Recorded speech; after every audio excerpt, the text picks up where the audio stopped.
Hello and welcome back to Kirby One's channel, in which Kirby One talks about things that Kirby One finds interesting. I'm Kirby One, and today we will be going over a little guide of the middle-aged nation man,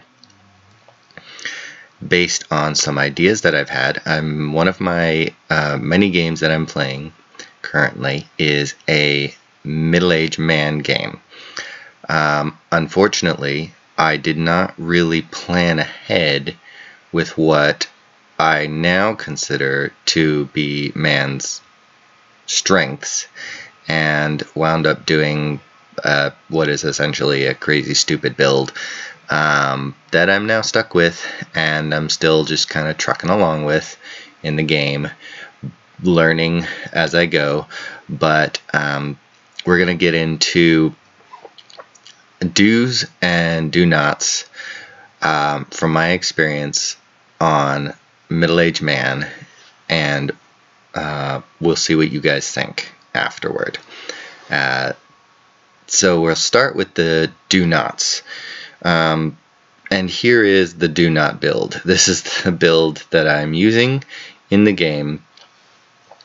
My idea was to experiment with what I thought was a very fun mechanic with middle-aged man, and this is coming out of a Kailasa game, Heavy Astral, obviously. So what middle-aged man has that is unique to specifically middle-aged man is they have access to a special type of communion called choral communions. Choral as in chorus, C-H-O-R-U-S, not as in, coral, undersea coral. And what that requires is essentially nature 1 in order to cast Choral Master and then Choral Slave, and to be a spell singer. Now, for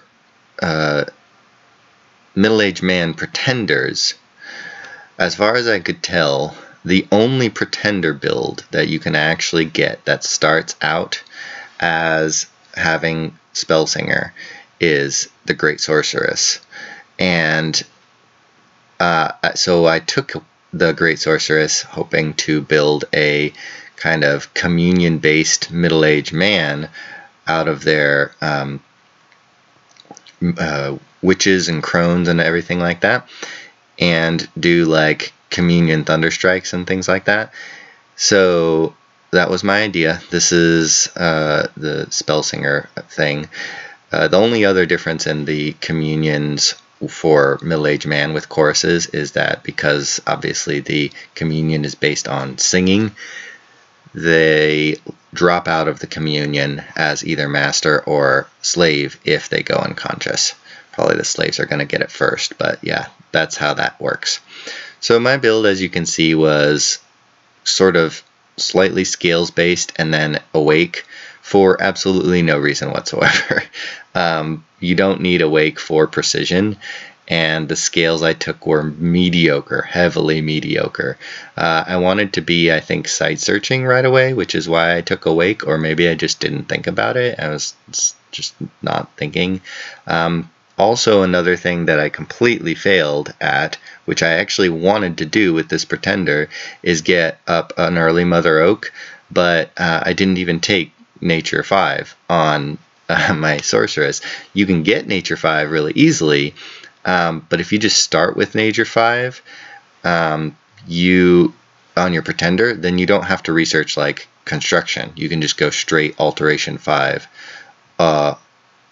Alteration 5 all the way to get Nature 5 really quickly. So yeah, this was a really just kind of derpy build, and this is what I'm using. Do not do this. The precision is great, but that's about it, and it's really not helpful because one of man's great strengths is their ability to summon sacreds anywhere. I also have Abyssia in this game to sort of feed me gems, but also I might do another video on MA Abyssia in terms of strategies like this as well. So this is a little bit of a test game that I've been putting together just to show you the build in general. What my strategy revolves around is essentially having a dormant version of this. Oh, by the way, the names that I chose, Aisling, was actually the name of one of the characters in a movie that I really like. And then I decided to go with Alice in Chains instead because, you know, the whole rocking sort of theme of, like, anyways. So yeah, that's that. This is the build that I went with instead. 5 death, 5 nature, 4 air, and the bless is invulnerable, berserking, and swiftness. So, which is only combat speed, not map move speed. And so the strategy revolves around her being dormant, you saving up nature gems, and you researching Alteration 5. Also, while getting whatchamacallit, Conjuration, at least 3, but eventually 4. 3 will give you this, as far as I can tell, is pronounced Ku-Shi. The basically Fey dogs that are sacred. And then Conjuration 4 gives you Barghests, which is why you're getting death with your Pretender. And Barghests are black Fey dogs, which have a lot more going for them. But they do require death, and you don't start with any death naturally in your nation. Not even your, like, super mages get it. So you have to take it with a Pretender. So my strategy involves not recruiting any of these, actually.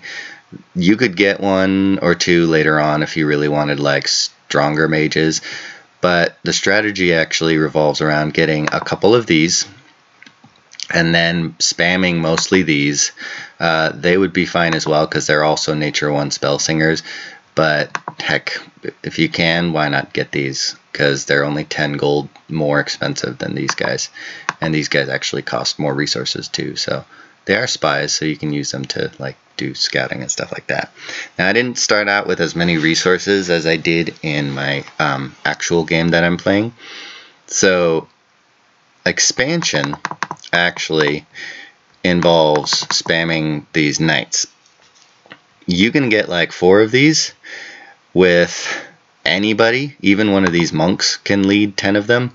If you get 4 of these, they can take like 90% of all indie provinces by themselves. Just 4 of them. Maybe even 3. Because they are ridiculous. And they're not sacreds, but that's okay. Because they have literally everything else going for them. Protection 18, Defense 18, 4 attacks, one of which is a magic attack, and Recuperation. They're just ridiculously overpowered. They're super expensive, so on turn 1, you will probably be getting like 1 of them. But this build also does require some scales because you're taking your Pretender dormant. So I went with Order. The reason I went with Order is mostly because, like I said in my other game, I actually started with a lot more production and a lot more resources, so I was actually recruitment cost or recruitment point constrained. It's sort of the opposite in this game, so I'm not really sure what the kind of sweet spot is. Toward the mid game, once your Pretender comes online, you want to switch to these guys because they're your sacreds. And then they'll be getting to Bless, and they'll be the majority of your army toward the mid and probably late game. I don't know. I only really think toward the mid game, honestly. The late game is just kind of like winging it and seeing what you can do with what you have. That's basically my strategy. I'm still learning how to play late game. Anyways, these are the Kushis, and They are sacred, they have 1 attack, and their stats are, in terms of protection, is meh, defense is meh, their strength and attack skill is pretty good, and they have high hit points.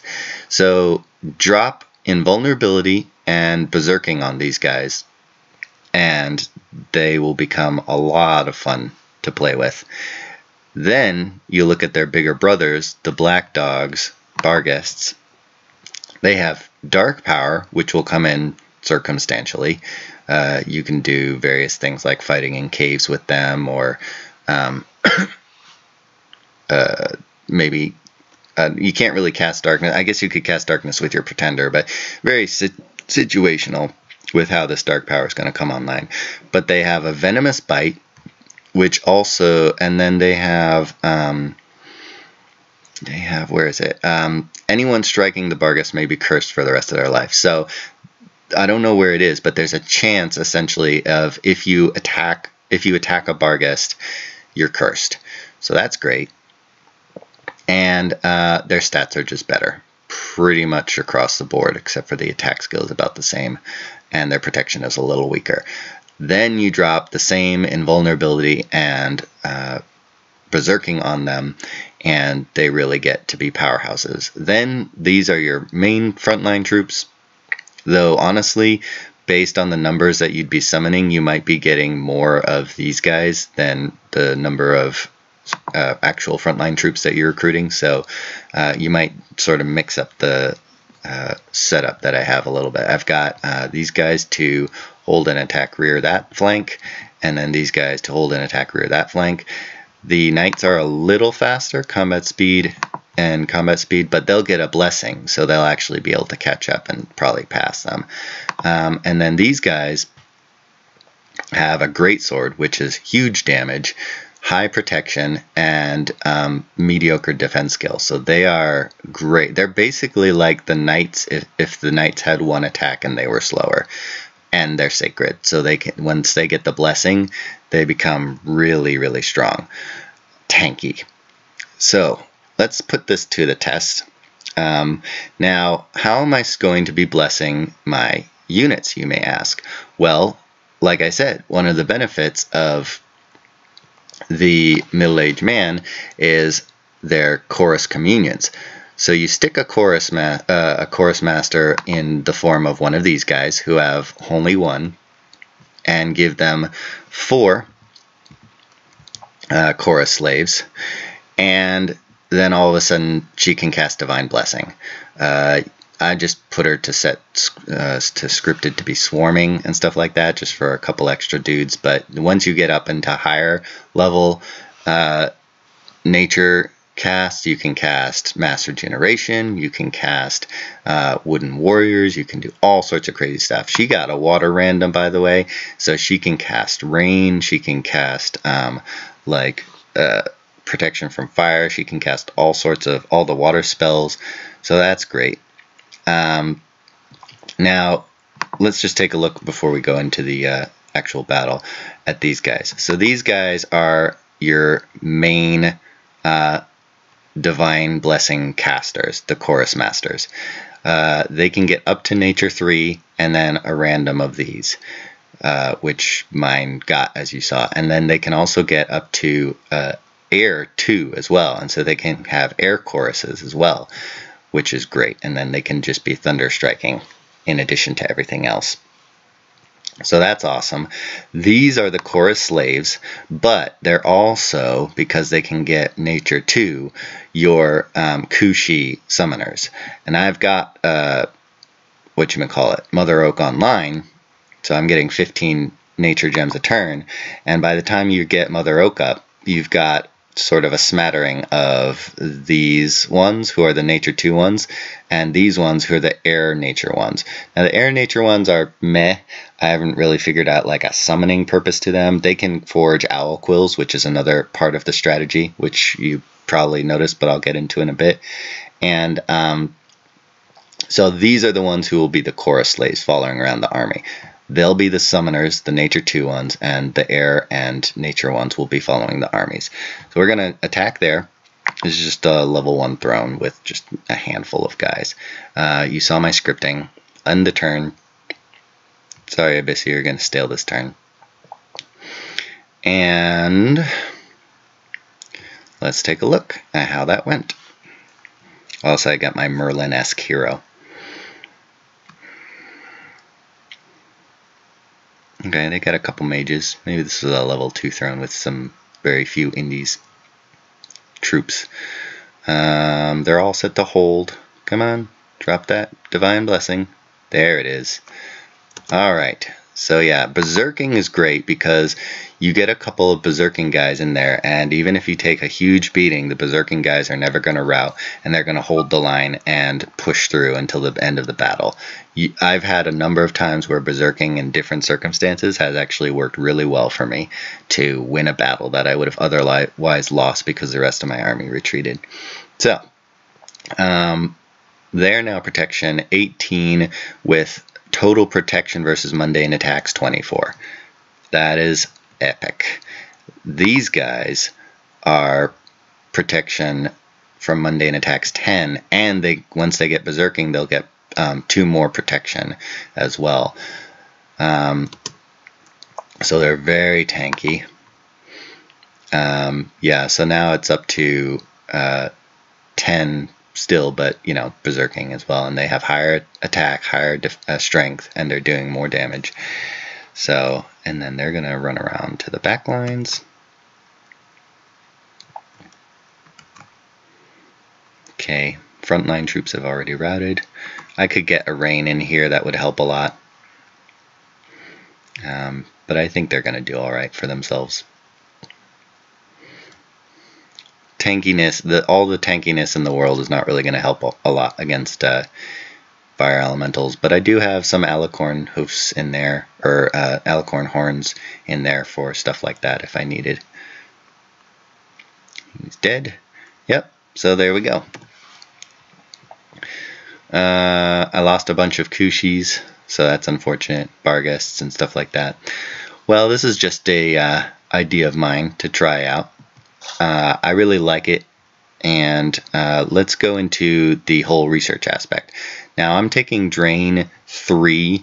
I'm sort of experimenting with how much Drain I really want to take. It's mostly just to bump up the Dominion score and the skills, which I might put in some production, I'm not sure, instead of taking Order 3. But the Drain skills I take because primary researchers could be these guys here, but they don't really have to be. You get to recruit these monks here, which you can recruit from any place that you have a temple, and your temples are cheaper as man. Let's take a look at the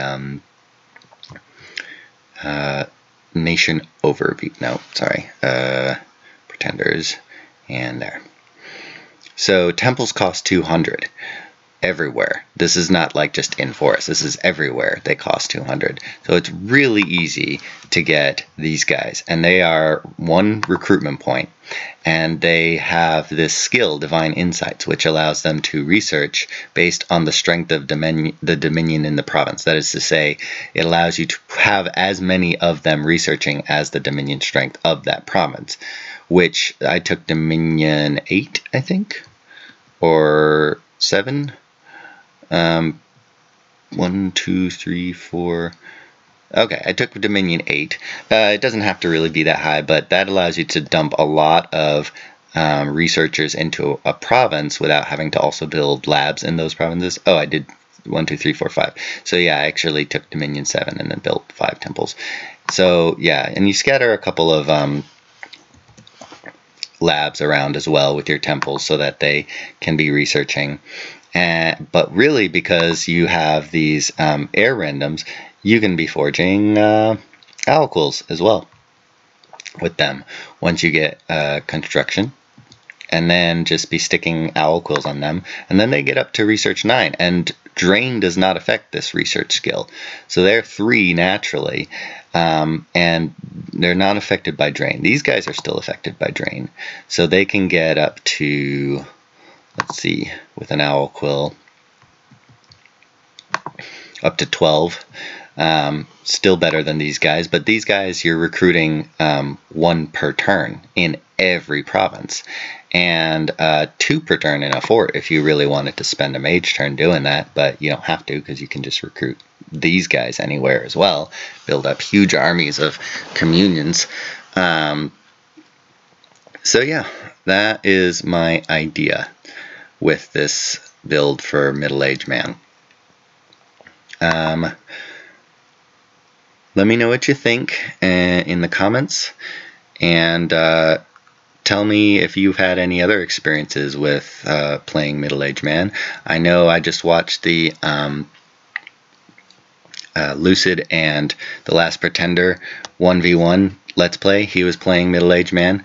It's sort of coincidence that I was just thinking of this at the same time, and I was playing a different game of middle-aged man. It's not like a commentary on that or anything. It's just I've really come to be interested in playing middle-aged man, so I might try a game with them with a build like this. Varying scales. I haven't decided what scales I want to fall down on, but yeah, that's my ideas, and those are my thinkings. So that's all for tonight. Have a good one, and I'll see you later.